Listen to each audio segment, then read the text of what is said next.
제가 같은 본문으로 몇 주 전에 설교한 적이 있습니다.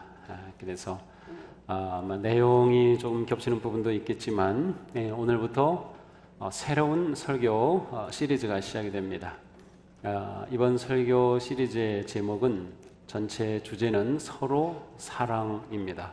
서로 사랑. 많이 들어봤죠? 잘하고 계셔요? 잘하면 제가 설교할 필요 없고, 그럼 다음 주에 당장 또 바꾸겠습니다. 서로 사랑, 서로 사랑. 올해 들어서 저는 계속 마음속에 교회에 대해서 많이 생각을 합니다. 그래서 교회가 정말 어떠한 모습이어야 할까? 하나님이 기대하시는 교회의 모습은 무엇일까? 우리 교회는 정말 성경적인 바른 교회인가? 여러 가지를 많이 생각하다가 오늘 말씀, 또 이번 설교 시리즈의 주제를 이렇게 정하게 되었습니다. 만약 교회가 예수님의 가르침에 따라서 제 몫을 다한다면 교회는 이 세상에 있는 어떤 조직이나 어떤 모임과도 비교할 수 없는 놀라운 공동체가 될 것입니다.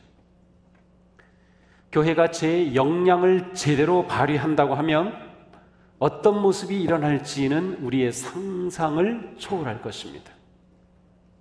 요즘처럼 이렇게 혼란스럽고 믿을 수 없고 캄캄한 세상 속에서 교회가 진정 소망이고 빛이고 소금의 역할을 할 수 있다고만 하면 그것은 분명 예수님께서 기대하시는 교회의 모습일 것입니다. 그러나 만약 교회가 예수님의 뜻을 벗어난다고 하면 그것은 치명적인 결과를 가져옵니다. 이미 한국의 교회는 치명상을 입었습니다.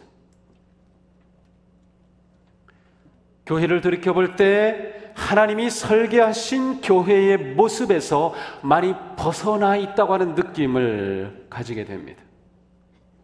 성경은 분명히 참된 교회의 모습을 말씀하고 있지만 우리가 경험하는, 또 우리가 보게 되는 교회의 모습은 그와 같은 모습과 좀 동떨어진 것 같은 경우가 많이 있습니다.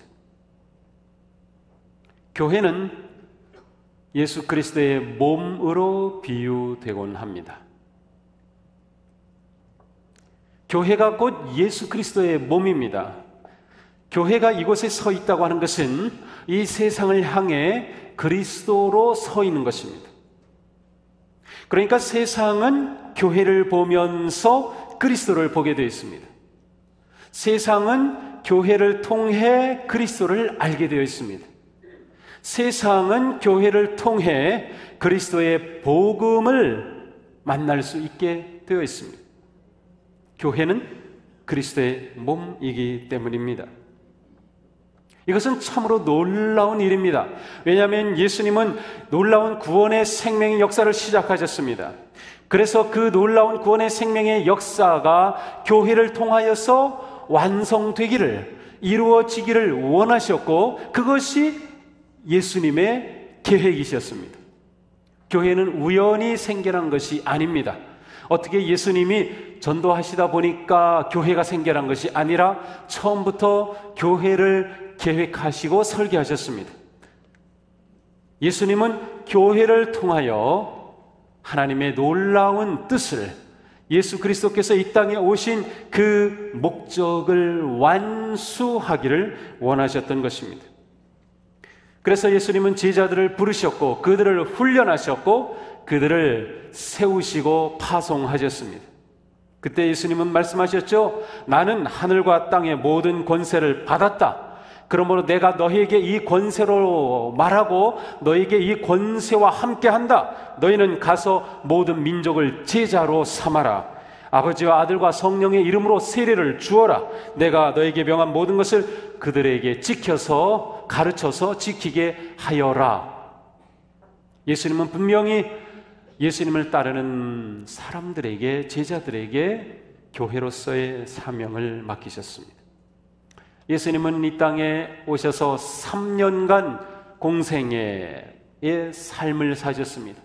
3년 동안 복음을 전파하셨습니다. 놀라운 사역들을 하셨습니다.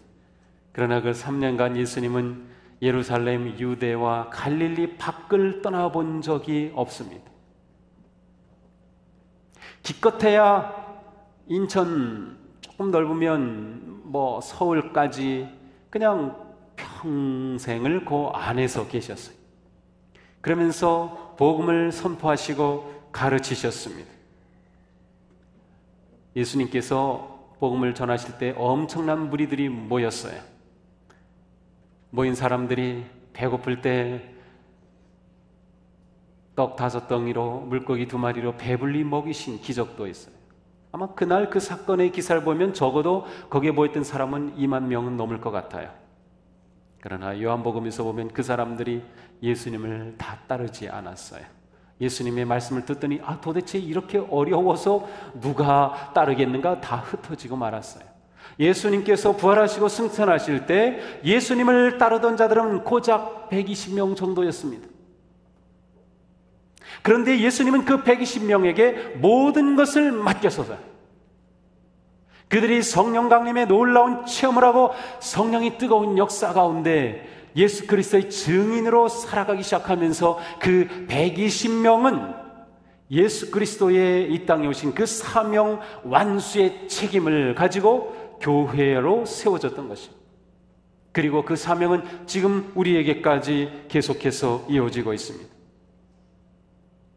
그러면 교회가 주님이 맡기신 그 사명을 완수하여서 승리하기 위해 필요한 것이 무엇일까요? 진정으로 교회를 교회답게 만드는 것이 무엇일까요? 진정한 교회의 성공은 무엇에 있을까요?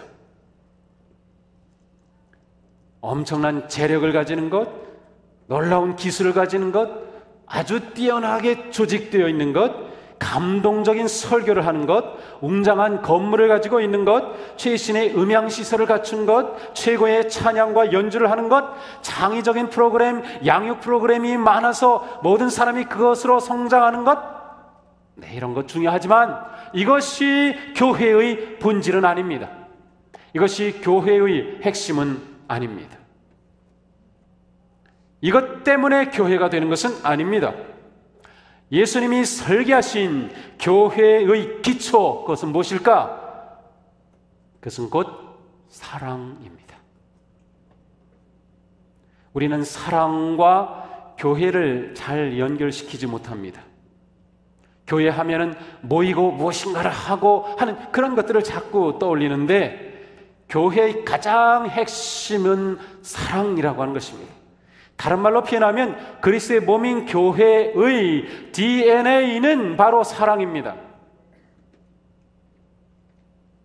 좋은 유전인자를 가지고 태어난 사람은 날 때부터 아주 건강 체질이에요. 아주 머리도 비상할 수 있어요. 탁월한 재능을 가질 수도 있어요. DNA가 그 사람을 결정하죠. 교회를 결정하는 DNA는 그리스도의 사랑입니다. 사랑을 빼버린다면 교회는 교회가 아닙니다.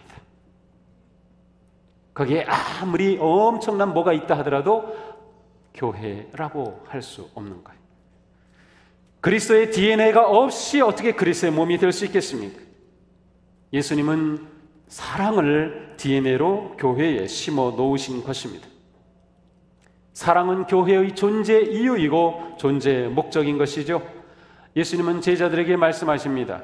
너희에게 새 계명을 준다. 서로 사랑하여라. 내가 너희를 사랑한 것 같이 너희도 서로 사랑하여라.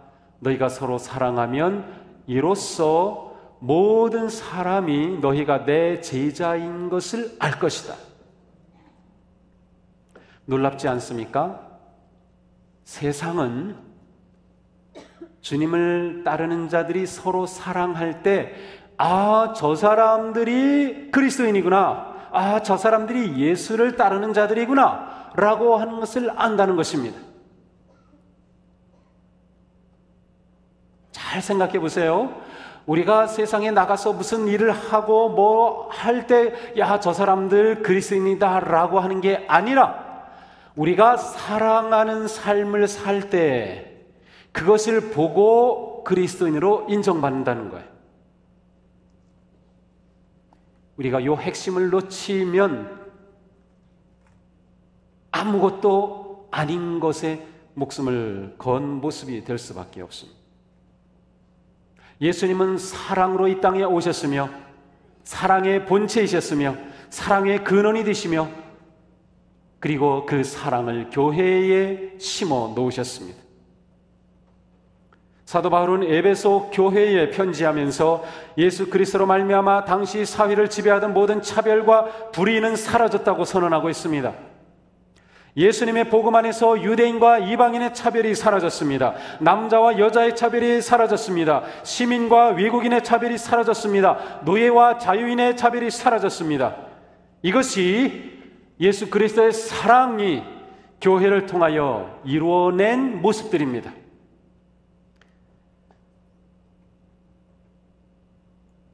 예수님의 복음이 오순절 이후 점점 퍼지기 시작합니다. 물론 제자들은 처음부터 나가지 않았어요. 그들이 성령의 체험은 했지만 복음을 들고 그냥 머물러 있으니까 박해가 시작이 되었어요. 스데반의 순교가 일어났어요. 그러면서 그리스도인들이 흩어지기 시작합니다. 진정으로 복음을 들고 예루살렘, 사마리아, 유대 땅끝까지 나아가는 그 역사가 일어나기 시작한 거예요. 그래서 복음이 전파되기 시작합니다. 처음에는 그래서 복음이 온 지역으로 퍼지기 시작합니다. 사도 바울은 이방인을 위한 사도로 부름을 받아 이방 지역을 다니면서 복음을 전했습니다. 그러나 그렇게 복음을 자유롭게 전하는 기간은 오래 가지 못했습니다.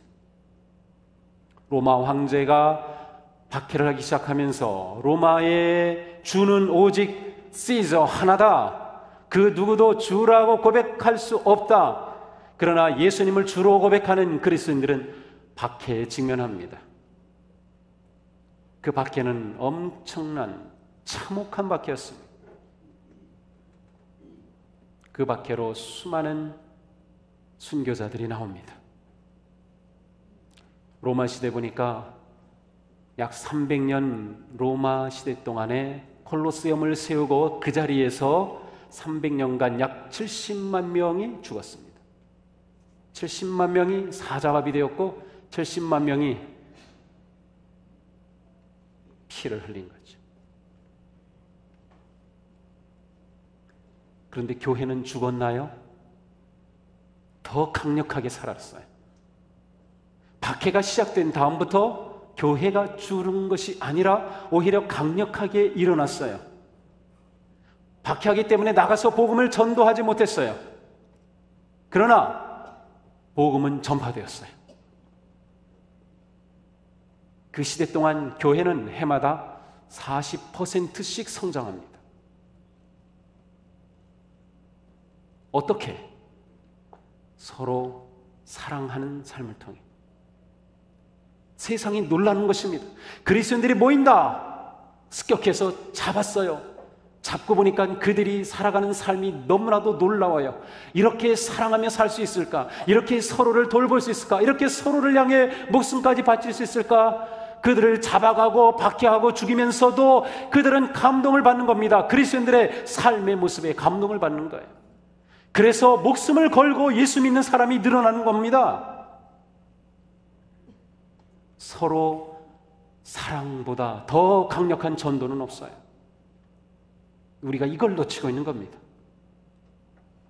부평 6동에, 북의 1동에, 부평에서, 인천에서, 부천에서 동수교회 하면 사람들이 야, 동수교회 사람들은 어쩌면 그렇게 서로 사랑을 하지, 서로 어쩌면 그렇게 돌봐주지, 나도 거기 들어가서 그 사랑 받고 싶다, 나도 그런 삶 한번 살고 싶다. 야, 그 안에서는 아무 차별도 없대. 그 안에서는 어떠한 세상에서 누리던 그러한 억압과 그러한 불평등이 없대. 거기에서 모두가 사랑스럽고 모두가 존중받고 모두가 하나님의 자녀래.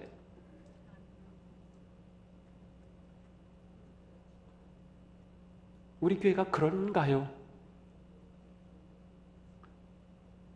이것은 정말 큰 도전입니다. 로마 시대 그리스인들이 순교당하고 그리스인들이 묻혔던 그 무덤을 파헤쳤을 때 거기에는 노예와 그 노예의 주인이 함께 나왔습니다.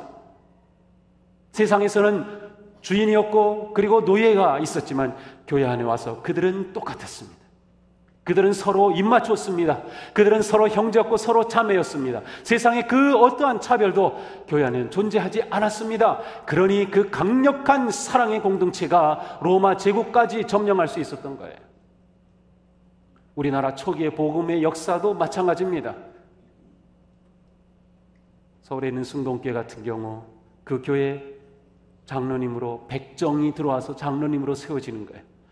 세상에서 막 멸시받고 근데 그가 들어와서 백정이 들어와서 장로가 돼요. 세상에서는 뭐 어깨에 힘주던 사람들이 들어와서 그 장로님 앞에 존경을 하고 무릎을 꿇고 그와 같은 일들이 일어나요. 이게 한국교회 초기에 있었던 역사입니다. 부흥의 역사는 이게 저절로 일어나는 것이 아니라 그와 같은 강력한 사랑의 삶이 있었기 때문에 가능한 거였어요. 문제는 오늘 우리가 이와 같은 삶을 살아내지 못하고 있다고 하는 것입니다. 예수 그리스도의 복음은 모든 막힌 담을 헐어버린 것입니다. 그리고 진정한 평화와 연합을 이루는 것이죠. 복음 안에서는 어떤 이방인들도 더 이상 외인이 아니었습니다. 성도들과 동일한 시민, 하나님의 한 가족이 되었습니다. 세상에서 그와 같은 것을 경험할 수 있는 유일한 곳이 바로 교회였습니다.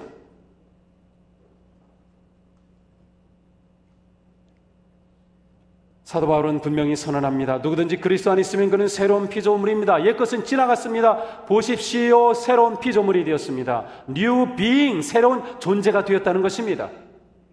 그리스도 안에서 우리가 진정으로 예수님을 믿는다고 하면 우리는 예수 안에서 새로운 존재가 되었기 때문에 세상에서는 이전에는 경험하지 못했던 그리고 살지 못했던 그와 같은 사랑의 삶을 살아간다는 거예요. 그것이 우리에게 부어진 예수 그리스도께서 우리에게 심어놓은 DNA가 되는 것입니다. 교회의 DNA 사랑입니다. 우리 그리스도인의 삶에는 바로 그 사랑의 DNA가 살아서 그것이 움직이게 되는 것이죠. 나치 정권 하에서 대항하였던 디트리 보네프 목사님은 신도의 공동생활이라고 하는 책에서 교회가 진정한 교회로 존재할 수 있는 토대는 예수 그리스도뿐이다 라고 말씀합니다. 바로 그 예수 그리스도의 중심은 사랑입니다. 하나님의 사랑을 이 땅에 보여주시기 위해 오셨습니다. 그리고 그 사랑을 십자가에서 구현하셨습니다. 그리고 그 사랑을 경험하고 그 사랑을 받은 자들은 또한 그 사랑의 삶을 위해 자신의 모든 것을 걸고 나아갔던 것이죠. 그래서 모인 그 모임이 교회였고 그래서 존재하는 것이 교회였던 것입니다. 교회 안에서 사랑을 힘들게 하는 많은 이유들이 있습니다. 우리 교회 안에는 많은 다양한 것들이 존재합니다. 그렇기 때문에 우리는 또한 사랑해야 합니다. 교회의 본질은 예수 그리스도의 사랑이다. 그러므로 교회 안에 있는 수많은 다양성들이 이 사랑을 거부할 이유가 될 수는 없는 것입니다. 교회 안에는 수많은 정치적인 입장, 지역적인 감정, 음악적인 취향, 신앙적인 배경 그 무엇도 본질적인 요소가 아닙니다. 그것들이 분열과 갈등을 만들어내서는 안 되는 것이죠. 예수 그리스도 외에는, 예수 그리스도의 사랑 외에는 교회에서 그 무엇도 중심이 될 수 없고 그 무엇도 초점이 될 수 없는 것입니다. 지금 우리는 이와 같은 교회의 본질을 회복해야 합니다.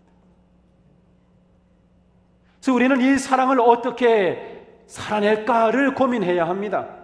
그것이 우리의 기도의 제목이 되어야 하고 그것이 우리가 씨름하는 것이 되어야 하는 것이죠. 그리스도의 사랑으로 소유되고 억압받고 억눌린 영혼들을 자유롭게 해줄 수 있으며 세워주는 교회가 되는 것입니다. 그리스도의 사랑을 삶 속에서 흘러보내는 교회가 되어야 하는 것입니다.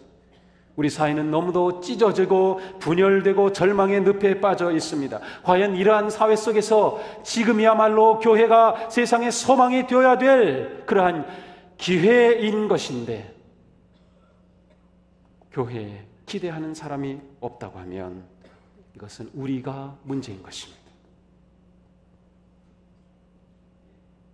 사도 요한은 말씀합니다. 사랑하는 여러분, 서로 사랑합시다. 사랑은 하나님에게서 난 것입니다. 사랑하는 사람은 다 하나님에게서 났고 하나님을 압니다. 사랑하지 않는 사람은 하나님을 알지 못합니다. 하나님은 사랑이시기 때문입니다. 하나님의 자녀라고 말하면서 사랑하지 않는다고 하는 것은 아주 어색한 일입니다. 사랑하지 않으면서 나는 그리스도인이라고 말하는 것은 정말 어색해서 말할 수 없어야 할 일입니다. 교회는 건물이 아니라 바로 우리들입니다. 예수 그리스도를 따르는 자들이 모인 그 모임, 그것이 교회인 것이죠. 바로 우리가 교회다. 그렇다면 우리가 서로 사랑할 때, 우리가 사랑의 삶을 살아낼 때 교회가 진정으로 그리스도께서 주신 사명을 이루어가는 거예요. 진정한 그리스도의 몸으로 세워지는 것이죠. 우리에게는 정말 사랑하며 살고자 하는 그 열정이, 그렇게 사는 것이 내 사명이라고 하는 확신이, 그리고 그렇게 살아내고자 하는 그 헌신이 있어야 하는 것입니다. 예수 그리스도께서는 사랑으로 교회를 세우셨어요. 그리고 교회의 머리 되시고 주인 되신 그리스도께서는 교회가 진정으로 사랑하도록 명령하셨고, 그리고 사랑의 계명들을 많이 주셨어요. 구체적으로 사랑할 수 있도록 가르쳐 주신 겁니다. 그래서 사랑이 실종된 교회 안에 이와 같은 사랑이 회복될 수 있도록 놀라운 말씀들을 주셨어요. 그 모든 것의 핵심은 서로 사랑하라는 것이야. 서로 사랑하라. 사랑을 할 수 없는 어떠한 이유가 있다 하더라도 우리는 그것 때문에 사랑하기를 멈춰서도 안 되고 사랑하기를 포기해서도 안 됩니다. 우리는 아무리 사랑할 수 없는 이유가 많다 하더라도 그리스도께서 우리에게 사랑하라고 명령하신 그 한 가지만으로도 우리는 사랑을 선택해야만 합니다. 사랑하는 삶을 산다고 하는 것은 교회가 모든 성도들이 한 몸의 지체와 같은 그 같은 유기적 관계를 맺고 살아가는 것을 말합니다. 사도 바울은 골로새서 2장 19절에 말씀합니다. 온몸은 머리신 그리스도로부터 각 마디와 힘줄을 통하여 영양을 공급받고 서로 연결되어 하나님께서 자라게 하시는 대로 자라는 것입니다. 또 에베소 4장이 말씀합니다. 온몸은 머리신 그리스도께 속해 있으며 몸에 갖춰지는 각 마디를 통하여 연결되고 결합됩니다. 각 지체가 맡은 분량대로 활동함을 따라 몸이 자라나며 사랑 안에서 몸이 세워집니다. 사랑은 교회의 모든 다양한 것을 하나로 묶는 것입니다. 사랑은 교회 안의 모든 은사를 하나로 묶는 것입니다. 교회는 모든 사역을 하나로 묶는 것입니다. 교회는 우리가 그리스도 안에서 하나가 되게 하는 것입니다. 바로 사랑을 통해서 그와 같은 일이 일어나는 것이죠. 그러므로 우리는 예수님으로부터 항상 테스트를 받습니다. 우리의 삶은 예수님이 테스트하시는 삶이에요. 무슨 테스트인가요? 너는 서로 사랑하는 삶을 살고 있느냐라고 테스트하는 거예요. 오늘도 우리가 하나님 앞에 예배자로 왔을 때 하나님께서 우리를 보시면서 너는 한 주간 사랑하며 살았니? 라고 물으시는 겁니다. 사랑의 주님 앞에, 사랑의 십자가 앞에 내가 앉아 내가 그 앞에 서는 순간, 내가 그 앞에 예배하는 순간 나는 그 사랑 앞에 나의 사랑의 삶을 물어보게 되는 것입니다. 아, 나는 지난 한 주간 정말 그리스도의 사랑에 따라 사랑하는 삶을 살았는가? 그리고 우리는 다시금 회개하고 성령님의 능력을 구하며 사랑의 삶을 결단하며 이 자리를 나가는 거예요. 예배는 하나님에 대한 우리의 사랑의 고백입니다. 사랑의 고백으로 예배한 자들은 사랑의 삶으로 결단하는 거예요. 성경은 우리가 이와 같은 사랑의 삶을 살도록 서로라고 하는 놀라운 말씀으로 상호적 명령을 주십니다. 나 혼자가 아니라 서로라는 거예요. 서로 해야 할 명령을 많이 주셨어요. 왜? 사랑의 몸을 이루도록. 그것이 교회 존재의 이유이고 목적이기 때문에 여기서부터 모든 사역은 시작이 됩니다. 그리고 모든 사역은 사랑으로 묶여집니다. 우리가 세상에서 살아가는 많은 삶의 자리가 있습니다. 그 자리에서 우리가 그리스도인으로 살아간다고 하는 것은 바로 우리가 교회로서 누리고, 교회로서 경험하고, 교회로서 실천하고, 교회로서 훈련하고 연습한 그 사랑의 삶을 그 자리에서 실습하는 거예요. 그런데 이 안에서 사랑의 삶이 되지 못하면 다 틀어지는 거죠. 성경에 나오는 상호 명령은 서로가 사랑하는 삶을 실천할 수 있도록 주시는 말씀입니다. 성경이 우리에게 주시는 상호적 명령, 서로의 명령이 놀랍습니다. 서로 남의 발을 씻겨주어라. 주님의 말씀입니다. 서로 다정하게 대하십시오. 존경하기를 서로 먼저 하십시오. 서로 한 마음이 되십시오. 서로 남을 심판하지 마십시오. 서로 화평을 더하십시오. 서로 덕을 세우는 일에 힘쓰십시오. 서로 받아들이십시오. 서로 무난하십시오. 서로 기다리십시오. 서로 격려하십시오. 사랑으로 서로 섬기십시오. 서로 남의 짐을 져주십시오. 서로 용서하십시오. 서로 순종하십시오. 서로 남을 낮게 여기십시오. 서로 다른 사람들의 일도 돌봐주십시오. 서로 가르치고 권면하십시오. 서로 위로하십시오. 서로 화목하게 지내십시오. 서로 마음을 써서 사랑과 선한 일을 하도록 격려하십시오. 서로에게 항상 좋은 일을 하려고 애쓰십시오. 서로 헐뜯지 마십시오. 서로 사랑하기를 계속하십시오. 서로 죄를 고백하고 서로를 위하여 기도하십시오. 서로 동정하며 사랑하며 자비로우며 겸손하십시오. 서로 따뜻하게 대접하십시오. 서로 봉사하십시오. 서로 겸손의 옷을 입으십시오. 신약 성경에는 48번에 걸쳐서 서로 사랑의 길을 제시하십니다. 상호 순종의 명령을 주시는 것입니다. 우리의 삶은 바로 서로 사랑을 검증하는 시험대가 되는 것입니다. 그렇습니다. 이 성경을 그냥 한 단어로 요약하라고 하면 우리를 향한 하나님의 사랑입니다. 그리고 우리가 살아가는 삶은 사랑이어야 한다는 것입니다. 이것 없이는 교회는 본질을 잃어버린 것입니다. 저는 우리 교회가 사랑의 삶으로 이 세상에 소망이 되고, 이 세상에 기쁨이 되고, 이 세상을 향한 빛과 소금이 되는 그 영광스러운 교회가 될 것을 기대하고, 또한 이것에는 우리 모두를 축복합니다.